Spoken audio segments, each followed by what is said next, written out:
Hey there, West Michigan meteorologist Michael Behrens here with you. Thanks for watching 13 Plus. It has been a wild weather weekend here across West Michigan, and for that matter, a lot of the country has seen their fair share of wild weather. We'll have more on that coming up in just a minute, but for now I want to recap you of some of the pictures that we got in yesterday from those winds we experienced here in West Michigan. This picture from Steve was from Grand Haven, showing those big waves crashing up over the lighthouse there yesterday afternoon. Those waves, though, were the perfect kind of situation if you like to do a little bit of extreme jet skiing. Rick sent this picture in from Pure Marquette Beach. That guy there doing a backflip. I don't think I could ever do that even if I wanted to. Kirk Montgomery, our own Kirk Montgomery, also in Grand Haven, got this picture of the eerie looking skies and the big waves from yesterday. And then Martha sent this picture in from White Lake Channel, where the winds were really whipping their waves up and almost turning it into a fine mist when the waves were to hit the piers, and those misty conditions pretty much almost block out the visibility there as the wind just carries it on and on, with gusts of up to 65 miles per hour experienced yesterday.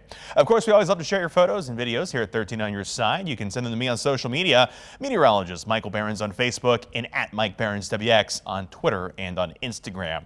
When it came to the high temperatures for Sunday, we remained above average despite being cooler than yesterday. 64 in Grand Rapids, 64 Holland, and 58 in Muskegon. Keep in mind, should only be around 51 for this time of the year, so you got to enjoy these days while you can. On Target Forecast Tracker told you 61, hit 64. That's inside 3 degrees, now 12 days in a row.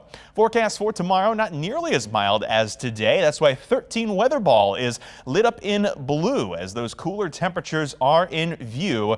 View of the 13 Weather Ball, of course, sponsored by Tullymore Golf Resort. As of about 9:30, we're looking at temperatures that were still holding around the 50s for most of West Michigan. Ionia had dropped into the 40s, but clear skies overhead tonight will let temperatures drop down through the 40s and even into the 30s for a number of locations by early Monday morning. The peak wind gusts not as bad as what they were for Saturday, but still quite breezy for Sunday. Hit as high as 38 miles per hour in Grand Rapids and 39 in Muskegon. Those winds yesterday again peaking over 60 miles per hour at times. The next 24 hours show nothing but really clear skies across West Michigan. Clear tonight and sunny tomorrow. Temperatures fall overnight as winds take on more of a northwesterly component. As a result, we're not going to get nearly as warm despite the extra sunshine for tomorrow. Highs only expected near 49 degrees here in the city.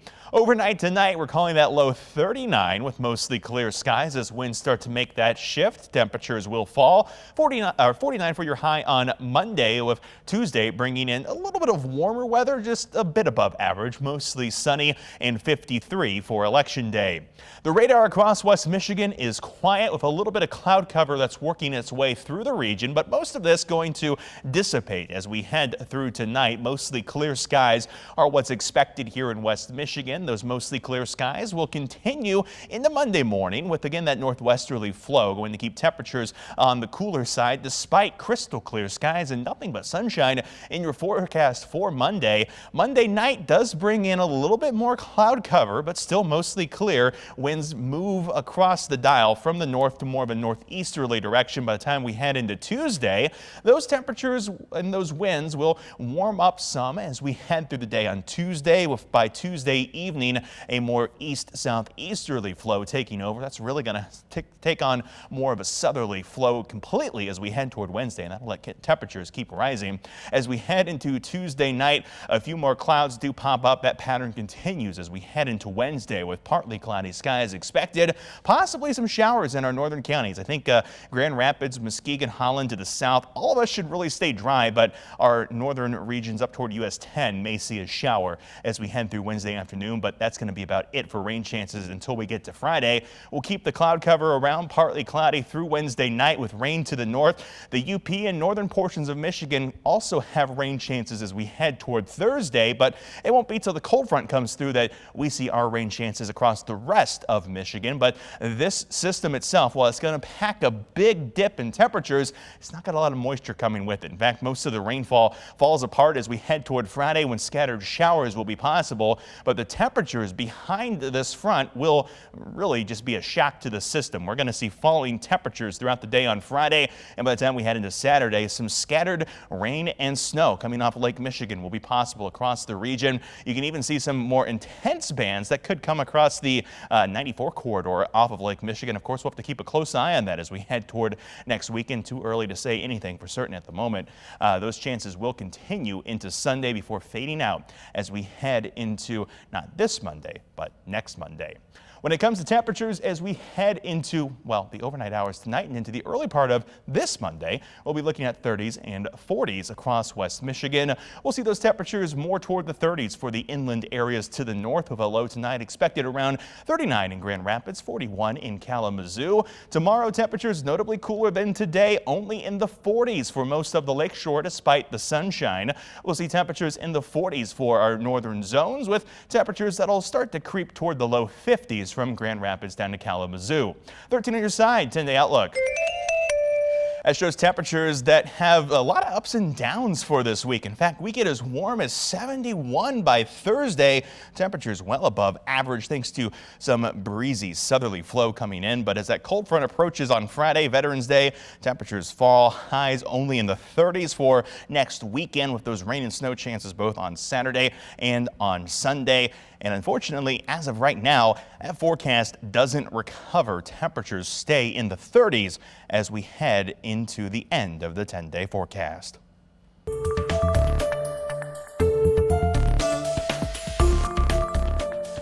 While the weather is calmer now, it was a wild weekend, as mentioned, around West Michigan, and for that matter, a large portion of the country. Winds caused damage similar to this picture from Roosevelt Park over the weekend in West Michigan and resulted in power outages that are still ongoing as of Sunday evening. Thanks to Emily Ward for sending in this photo. Here's the current power outages in West Michigan. Most of Kent County and Muskegon County as of 9:40 on Sunday evening have been restored to power, but the Consumers Network still 65,000 plus people in the dark, with almost 2,300 separate outages, the highest here in West Michigan. Berry County with 2,800 plus people still in the dark. Kalamazoo 2,100 still in the dark. Van Buren County 1,700 still without power. Allegan 1,600, 1,300 in Calhoun County. Mecosta County 840 still in the dark, and still around 400 to 500 people in Kent County that are also without power here this evening. Crews are going to continue to work to restore that power as we head into the start of the week. Now, those storms, while they were bad here, they were even worse elsewhere across the country. One person was reportedly killed in McCurtain County, Oklahoma, following a string of tornadoes that touched down in Texas, Oklahoma, and Arkansas. ABC's Phil Lipoff has the details. A severe weather outbreak taking its toll on the south central portion of the country. 18 tornadoes touching down across 3 states. Texas hit the hardest. This massive funnel touching down near the city of Paris, injuring at least 7 people. I've got one person missing in a house right now, and I've got multiple victims out here. Completely destroyed. My house on 3200, all those are destroyed, and there are people trapped. I'm trying to get to them now. Canine search and rescue teams looking for anyone who may have been trapped in their homes.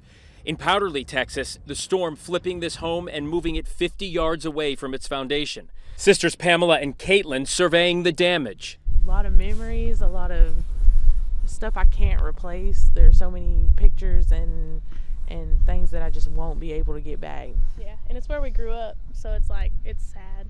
That same weather system brought a round of snowfall to the mountains in Colorado and an icy, slushy mess to the Denver area, causing this massive pileup. It was all one big sheet of black ice. You couldn't see it. That line of storms is now weakening as it travels east, bringing in colder temperatures to the central part of the country. But weekend temperatures in the northeast from New York to Boston will feel more like mid-September rather than November. Dozens of record high temperatures could be broken from Florida all the way to Maine. Phil Lipoff, ABC News, New York. More from Texas now. Cleanup continues for many affected by tornadoes on Friday. About 2 hours northeast of Dallas, up in Lamar County, an estimated 50 homes are destroyed or damaged, and 10 people were hospitalized with injuries. Jay Wallace from our sister station WFAA in Dallas talked to people who rode out the storms in Mid-City. The work it takes to build back up after a tornado, that's already begun here in Mid-City. Not just for construction workers, but the homeowners too. Just try to clean up best we can. Try to just move on from this. Landon Roberts is used to working hard and helping out around the house. But Friday night news of a potential tornado sent him into the closet with his family. We were just like, oh man, you know, this is coming, when we had lights flickering, and we were just like, oh man, this is coming. And made him realize there was only so much he could do. So my mom's like, all right, grab the pillows. We had them over our head, and we just heard rumbling, sounded like a helicopter coming over our head, and we just felt sheetrock coming over our head, and we all started saying the Lord's Prayer right here. Thankfully, Robert's family remained safe. It was really scary. When a tornado hits a street so directly, everyone is impacted differently. For some, what was once their home turns into a pile of bricks, insulation, and part of one of their walls. And for those who don't have a place physically to sleep, there are people nearby ready to help. But our teams are going to be out here helping people. The American Red Cross set up a nearby resource center where you'll find beds, blankets, and books. People can come through and grab, food, water, and just basic supplies that they may need as they, continue the recovery process. Which Billy Brooks decided to donate towards. My calling's to help, and I just woke up this morning. I was like, look, I couldn't get out there and help them last night, so let me see what I can do this morning. For Roberts, this doesn't surprise him. Everyone's just trying to work together, really, just without having God's hands over us. I think it could have been a whole lot worse. Like many here, Roberts is filled with a surprising level of thankfulness as his family now will try to clean up. I said that's about good enough, though. And move forward towards whatever comes next. In Mid-City, I'm Jay Wallace. And thankfully, the weather looking much calmer over the next several days, not just here in West Michigan, but elsewhere across the country.